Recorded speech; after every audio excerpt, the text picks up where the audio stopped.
Oh my goodness. What's up, good people? Mark Holmes here, and as always, I want to say thank you all for watching, commenting, subscribing, and being part of the Joe Blue Sports Report. Without you guys, as well as you ladies, you know that this literally does not work. You see behind me, got my computer bag, got my backpack, got my portable microphone stands and everything else, working on getting all of my on the road again equipment ready for a trip. And I couldn't be any more excited than I am to see the Cowboys next generation of players get drafted. But more than that, I can't wait to hang out with my friends. You know, Game Time Brian and David Wiley, and of course Primetime Phil, and maybe even meeting some of you guys. I was sitting here talking when we did our live stream. We have on Sunday evenings channel members. Shout out to all the channel members, all the people who have blessed me in becoming channel members. The channel members can actually call in on the Zoom call, and some of the people that have been in there, like Thomas Garrett and Game Time Brian and stuff, have been there from the beginning. And we've been doing these weekly membership Zoom calls, I guess 3 years now, because after the football season ended, you've got that Sunday void in your life of not having football. And the Cowboys, we had started because we were so disgusted after the 2020 season and wanting things to change. And what's funny is, after that season, the Cowboys didn't do anything to really change. The difference of being 6-10 and 12-5 was Dak Prescott coming back and playing the whole season. But I was remembering about doing the membership live stream, because we have Leo Bridgewater, who is an Eagles fan, who is a channel member, and he comes on every Sunday too. And we were talking about being at the draft. And it was crazy because when we were at the draft last year, we found the perfect spot. We had to stand up the whole time, but it was on the stairs, at the top of the stairs at the World War I Museum. They had these pillars that were right there where you turn to go down the steps, and the balconies were right there that they had all of the lights on. And they didn't want people standing in front of the lights, and so they kept people away from there. And I was right on the edge of it there, and I kind of helped out and would tell people, hey, you can't stand there, because they weren't supposed to stand in front of the lights, and also too, it was blocking my view of the draft. So it was literally the perfect location. And I had gotten my using my cell phone.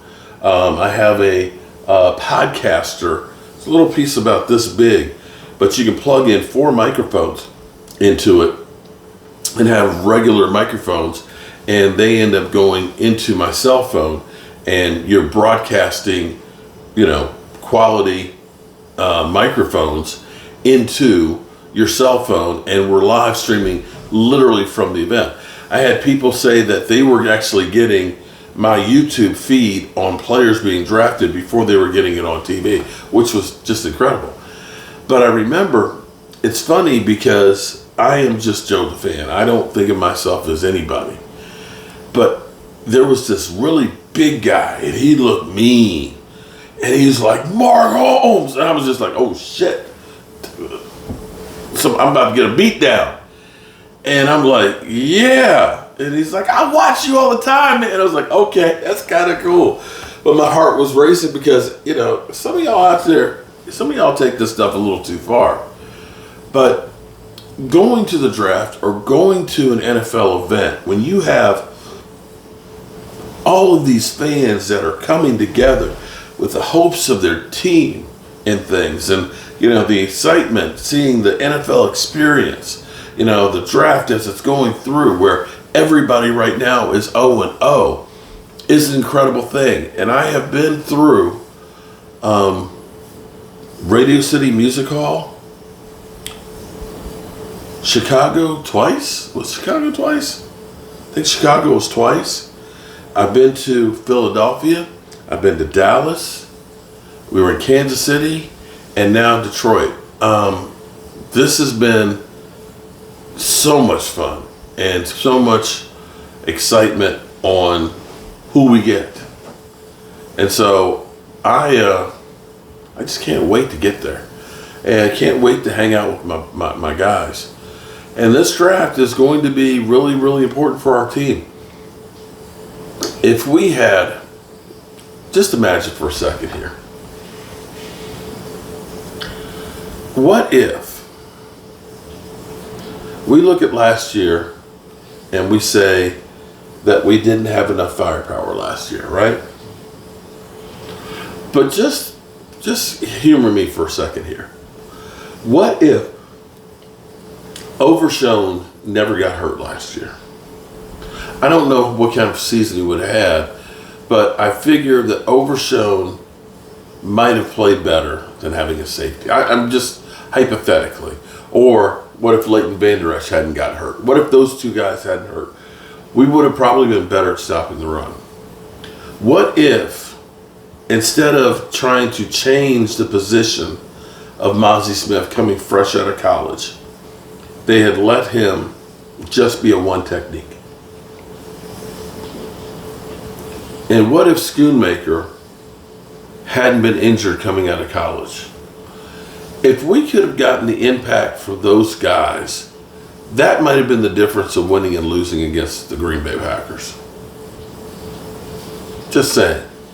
The difference between winning and losing and building your team.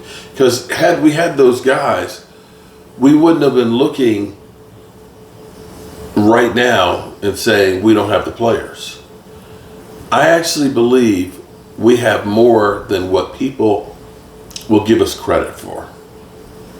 You know, when the Eagles lost Hassan Reddick, they lost Hargrave the year before, and then Fletcher Cox retires. That's a lot of key players over the last 2 years that they've lost. I don't know that Bryce Huff is going to be enough. And see, when we lose a Dorrance Armstrong, we believe that we have a Sam Williams. When we lose a Dante Fowler, we believe we have a Fiocco or Goldston that can step up and replace those guys. See, and for those out there that look at guys that say he sucked his first year, like Mazi Smith, I want you to think about where Terrence Steele. Now, Terrence Steele did not have a great year last year. I'm going to equate a lot of that to recovering from the ACL, where he wasn't there a full go in OTAs. And having an ACL is one of those things that it takes a good year to not only get all of your strength back, but get the confidence of knowing that that knee is going to be okay. You're constantly, because you're going to have little tweaks and little aches and things like that, and you're going to step, and all of a sudden it does something. You're going to protect it. You're going to favor it. You're going to worry about it. You're going to think about it. It takes time before you just let that thing rip and don't even think about it. And I think a lot of that was Terrence Steele last year, and I believe he's going to be better. But you think about him from his first year to his second year, it was literally night and day. And if we get something like that from Amazi, if we get Sam Williams that steps up, if we get Diggs back, close to healthy, and at least fortunately his ACL injury was early in the season, unlike Michael Gallup's, who happened at playoffs. You've got an extra 3 months or so. 3 months, let's see, it happened in September, October, November, December. I had 4 months. 4 more months to recover and get back on the field is huge. I believe we're going to be okay. But we still need to get a draft of some guys that can be starters right away. And we'll see what happens during the season. Whew. Yep.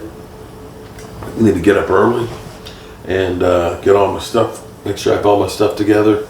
And got to go to the doctor, got Got to do some work on the way home. But we are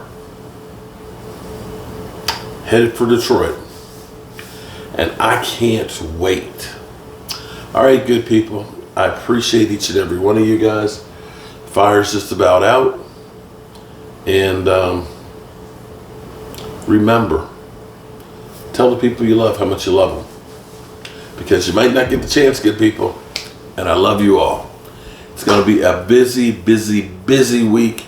And I hope you guys are here for all of it. Good night, good people. God willing, I'll see you tomorrow.